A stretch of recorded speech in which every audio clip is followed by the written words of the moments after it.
السلام علیکم، زه یم ریاض کار او نن تاسو ته په یوه نوي ویډیو کې حاضر شوی یم. په دې ویډیو کې به زه تاسو ته دروښیم چې موږ څنګه کولی شو د ټیک ټاک لپاره ښکلې ویډیو جوړه کړو او خپل ټیک ټاک اکاونټ پرې وایرل کړو. نو د ویډیوګانو د جوړولو لپاره به تاسو ته د یو اپلیکیشن ضرورت وي. تاسو به خپل پلی سټور راخلاص کړئ او د دې سرچینګ ته به تاسو راشئ او په دې ځای کې به ګورئ تاسو سمپل ولیکئ چې BOO. کله چې مو BOO ولیکله بو، نو په همدې باندې به تاسو کلیک کړئ او تاسو ته به تاسو ته په پلی سټور کې دغه اپلیکیشن راشي. لومړی اپلیکیشن بو ویډیو سټیټس میکر، نو په همدې باندې به تاسو کلیک وکړئ او دا اپلیکیشن به تاسو له پلی سټور څخه را ډاونلوډ کړئ. نو ما ډاونلوډ کړی دی، زه بیا اوپن کړم. کله چې دا اپلیکیشن تاسو اوپن کړئ نو په اوپن کولو کې تاسو څخه ځینې اجازې غواړي، هغه اجازې تاسو ورکړئ او دا اپلیکیشن به له تاسو سره خلاص شي.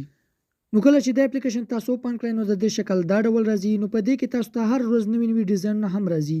نو ګوره دا ډیزاین ماته نوی اضافه شوی دی، دا ماته نوی اضافه شوی دی، ښکته دا دوه ویډیوګانې دا موږ ته نوي اضافه شوي دي.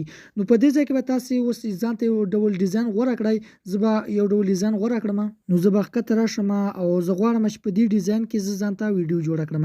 نو تاسو به په همدې ډیزاین باندې به تاسو کلیک وکړئ او ښکته دغه سره بټن تاسو ته ښکاري کریټ، په همدې باندې به تاسو کلیک وکړئ او دا ډیزاین به اوس له تاسو سره ډاونلوډ شي. ډاونلوډینګ شروع دی. نو کله چې دا ډیزاین تاسو ته ډاونلوډ شو نو ښکته تاسو ته دغه پلس نښان ښکاري دی په دې انځور کې. نو په همدې پلس نښان به کلیک وکړئ او تاسو به اوس راولي خپلې ګیلرۍ ته او زه به له ګیلرۍ څخه اوس یو انځور ورته راواخلم. د مثال په توګه زه به اوس دغه انځور ورته راواخلم. د دې سایز به تاسو وروښیاست، که چیرې تاسو کوچنی کوئ یا غټوئ نو هغه هم تاسو کولی شئ.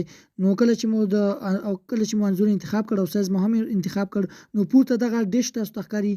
په دې ډیش باندې به تاسو کلیک وکړئ او یو ځل به بیا تاسو په ډون باندې کلیک وکړئ. نو دغه انځور له موږ سره انتخاب شو. نو ګوره د دې شکل دا ډول راغی ځکه چې دغه انځور موږ ورته غوره کړی دی. نو په دې ویډیو باندې شاته یو بیکګراوند میوزیک هم لګېدلی دی. که تاسو غواړئ چې دغه میوزیک ورته چینج کړئ نو پورته په دغه چینج میوزیک باندې کلیک وکړئ او تاسو به راولي خپلې ګیلرۍ ته او له ګیلرۍ څخه تاسو ورته د خپلې خوښې بیکګراوند میوزیک هم ورته اچولی شئ. نو زه غواړم چې همدا میوزیک پرې وي. نو دغه لوګو تاسو ته ښکاري، که چیرې په دې باندې کلیک کړئ دغه لوګو هم تاسو ترې لرې کولی شئ. نو اوس به دا تاسو ګیلرۍ ته څنګه سیو کوئ. نو دغه ایکسپورټ بټن تاسو ته ښکاري، په همدې باندې به تاسو کلیک وکړئ او دغه به یو ځل تاسو سکیپ کړئ. نو دا به له موږ سره په ګیلرۍ کې سیو شي. نو په دې کې نور ډیزاینونه هم دي او هر ورځ پکې نوي ډیزاینونه راځي او په دې کې ګوره دغه یو بل ډیزاین دی، دا هم ډېر ښه ډیزاین دی.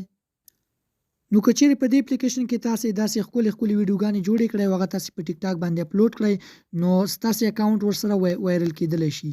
او پورته دغه د سرچ نښان تاسو ته ښکاري، په دې کې هم تاسو کولی شئ چې ویډیوګانې سرچ کړئ او هغه ډیزاینونه به تاسو ته په اتومات ډول راوړي. نو زه دغه 3D سرچ کوم. ګوره اوس به موږ ته ټول 3D ډیزاینونه راواړوي. دا تاسو ته ښکاري. په دې ځای کې تاسو سرچ کولی هم شئ. نو که ویډیو مو خوښه شوې وي ویډیو ته لایک ورکړئ، زموږ چینل هم سبسکرایب کړئ. ملاویږو په داسې نورو ښکلو ویډیوګانو کې. تر بلې ویډیو مو د خدای په امان.